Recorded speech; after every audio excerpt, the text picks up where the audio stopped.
Anxiety is a word that gets thrown around a lot. We say we're anxious about an upcoming test, a job interview, or waiting for a reply to an important message. But anxiety, real, persistent anxiety, is more than just nerves or temporary stress. It's an experience that can deeply affect your mind, your body, your relationships, and your overall sense of safety in the world. So, what exactly is anxiety, and how can we live well with it rather than feel ruled by it? Let's walk through this together. What is anxiety really? Anxiety is your body's natural response to perceived danger or threat, whether real or imagined. Think of it as your internal alarm system. It's designed to keep you safe. If you're walking in the woods and see a snake, your heart races, your breath quickens, your muscles tense. That's anxiety doing its job. But sometimes that alarm system gets stuck in the on position. Instead of ringing only when there's a real threat, it starts going off over imagined fears, small uncertainties, or even nothing at all. This is when anxiety becomes a problem. Not a useful signal, but a constant companion that drains energy, clouds thinking, and takes the joy out of everyday life. The psychological side.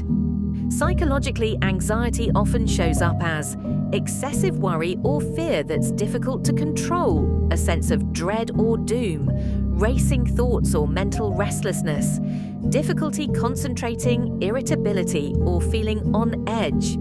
It can feel like your mind is a hamster on a wheel, spinning and spinning, but going nowhere. The physical side. Anxiety isn't just in your head, it speaks through your body too. Pounding heart, rapid breathing or shortness of breath, sweating, nausea or stomach aches, muscle tension, insomnia or trouble staying asleep. Sometimes the physical symptoms are so intense that people think they're having a heart attack when it's actually a panic attack.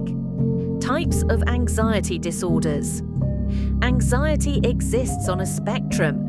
Everyone feels anxious sometimes, but for some people it becomes a disorder, a persistent, overwhelming force that interferes with daily life.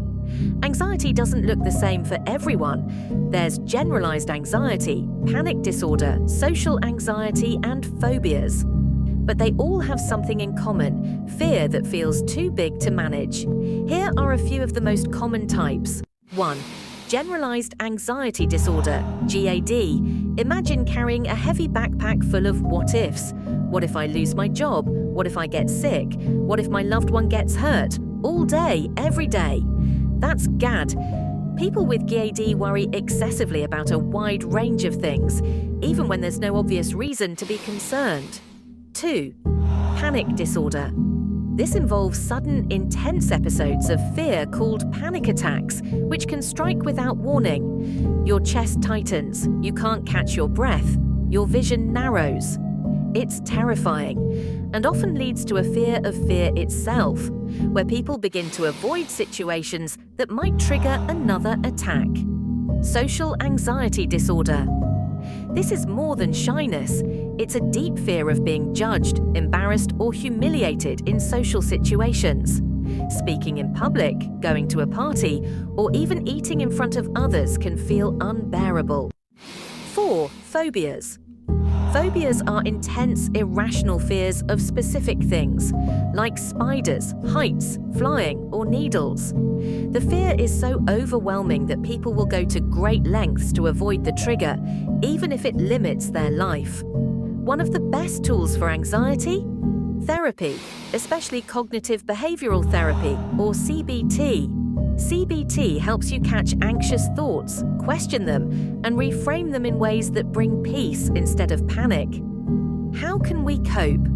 The good news is that anxiety is treatable. You are not broken, you are not weak, and you are not alone. Here are some evidence-based strategies for managing anxiety. 1. Talk therapy, especially cognitive behavioral therapy, CBT. CBT is considered the gold standard for treating anxiety. It helps you identify unhelpful thought patterns, like catastrophizing or all-or-nothing thinking, and replace them with more balanced perspectives. CBT also often includes exposure techniques, gently facing the things that trigger your anxiety in a safe, controlled way so they lose their power over time. 2. Mindfulness and grounding techniques. Anxiety lives in the future, in the what-ifs, the worst-case scenarios. Mindfulness brings you back to the present. It teaches you to observe your thoughts and feelings without judgment, like watching clouds pass in the sky. Simple grounding techniques include deep breathing. Inhale for 4 counts, hold for 4, exhale for 4, hold for 4. Box breathing. Small habits make a big difference. Sleep, food, movement, connection. These aren't luxury self-care items, they're daily anchors for your nervous system. Lifestyle changes that support calm your daily habits play a huge role in how anxious you feel. Here are some simple but powerful changes. Sleep.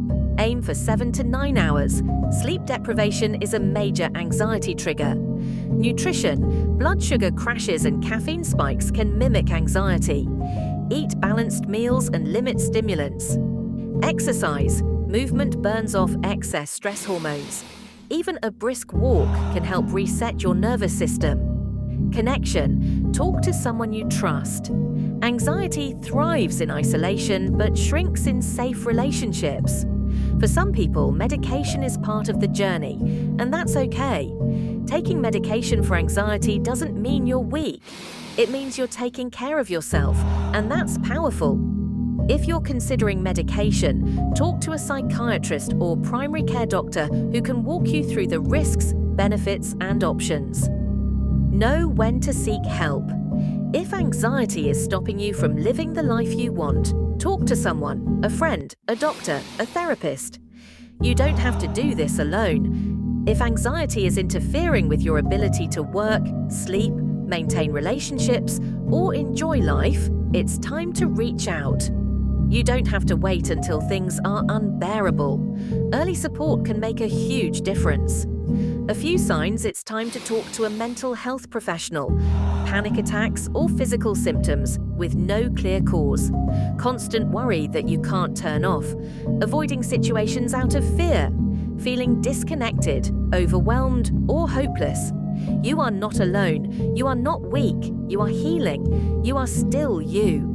A whole worthy person with dreams, talents, and a future. Anxiety might be a part of your story, but it doesn't get to write the ending. Many people have walked this path and found light on the other side. With support, knowledge, and tools, anxiety becomes something you manage, not something that manages you. Start small, be kind to yourself, celebrate progress, even if it's just getting out of bed, making a call, or taking a walk. Every step matters. Because healing is not a destination, it's a journey, and you're not walking it alone. If you found this guide helpful, consider sharing it with someone who might need it too.